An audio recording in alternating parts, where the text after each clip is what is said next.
Hello everyone, in today's video I thought we'd take a chance to discuss some of the new features that are going to be coming in Microsoft Flight Simulator 2024, specifically the career system. Now the interesting thing about the career system is we've seen a lot of rumors, we've seen some actual video footage kind of going back and forth of what the new career system is supposed to feature, as well as kind of the general gist of it. Now one of the things you probably know from kind of following along, if you've been with us since the beginning kind of a thing, 1,200 videos ago by the way, if you're curious, is that, we don't really do a lot of things with missions. One of the things I try to avoid, of course, is missions are an interesting experience in these games. Some of the missions that we see are kind of like a little canned, they're not really replayable or anything. And the other thing we don't really see a lot of course, is going to be dealing with things like add-ons like FS Passengers or FS Economy, which is a fantastic little program that goes way, way, way, way back and really, really gives you the opportunity of kind of experiencing things. One of the challenges with all those items, of course, was the fact that it was very, very kind of limited as to what you could experience. It was a lot of these were external applications. You're working towards some kind of imaginary numbers in the sky and everything along those lines. It was items like that that still kind of gave you a little bit of the career sort of side of things, as well as kind of giving you almost like a goal, a progression, rather than always just hey, this looks like a good place to fly. Let's go fly here. As you can see me right now, basically I'm ripping around the pattern here. Now, one of the things I'll do right now is I'll go ahead and get those landing gear down because I know how this plane handles. We'll get that going. So anyway, after reading some of the features, we'll take a look at those features one by one, and I've kind of broken it down for us. The first thing we're going to be getting inside the new one, from what we've heard, of course, is the ability to customize your avatar. Now, anybody who's followed me before notices I've been flying with the same avatar for a very, very, very long time. We can barely see her sort of chilling there, and of course, you can see my cheeky co-pilot there wearing a little fighter jacket, which is kind of awesome if you ask me, sort of a thing. While it is really, really exciting to control the avatar, one of the questions I would have for Flight Sim is it going to be something that we're actually going to see? Are we going to see like dynamically if we're in multiplayer, for example? The next thing, of course, we have is the ability to kind of set up the type of career. You can start at a small aero club. That's something I'm part of. I have a couple opinions on that.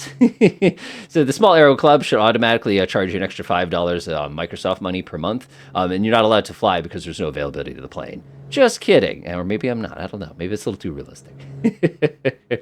But one of the things they do, of course, is they describe having like a mentor process. Those of you who remember FSX from way back in the day probably remember those canned missions where basically, they say, oh, you need to do this, and come to the left, and I'll reduce the throttle to 75%. You folks who are kind of new to these things, perhaps, you're joining us with Xbox. You didn't see those things in FSX, but they were always curious, to kind of say the least, sort of a thing like that.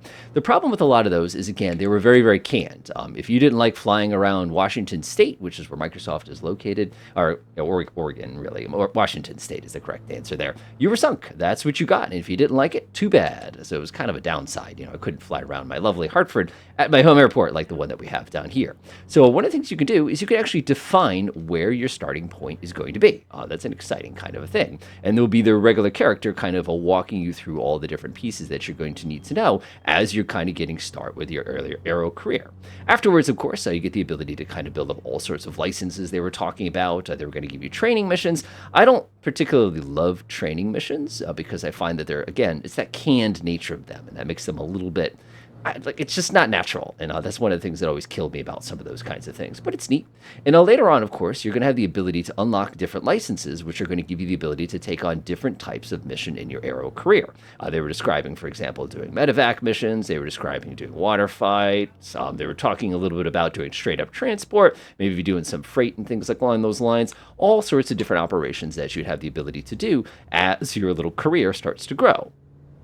I got to be careful with the turbocharger here. There it goes. Nice. I love this blade.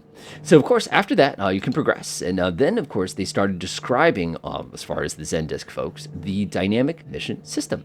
This is where you would actually have a wide variety of missions that would sort of kind of do the same system you had in Skyrim, where it would actually dynamically generate the Radiant quests, is the word I'm looking for. And you could build yourself some reputation, and you could use that reputation to open up new aircraft and open up new opportunities, which I'm like, well, that's pretty cool. I sort of like that. You could still jump into sandbox mode, but if I wanted to earn this plane, for example, you would have to go ahead and actually earn it inside the actual single player. It wouldn't be something you could just go ahead and grab.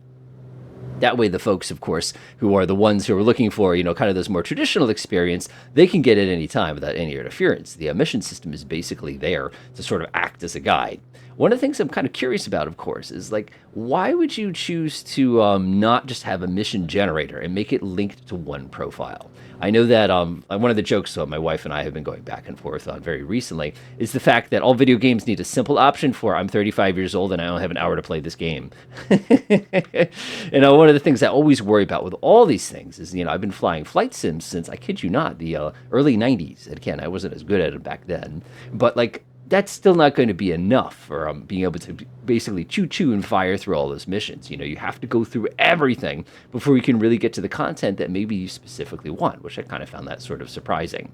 The other thing, of course, with the career stuff is I'm always very fascinated to think of whether or not they're going to be interested in bringing a multiplayer aspect of it. Last thing in the universe I need to see is I'm a quadruple captain level 5 with a little asterisk next to your name.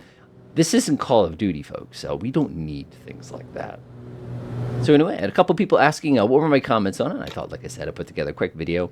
I went in the video, of course, of planting this thing on the runway a little bit neater than I did. In the real world, it is much, much easier to move your head and see things. And the sim, as everybody knows, and this goes back actually to one of the biggest problems sims have, is trying to make that work.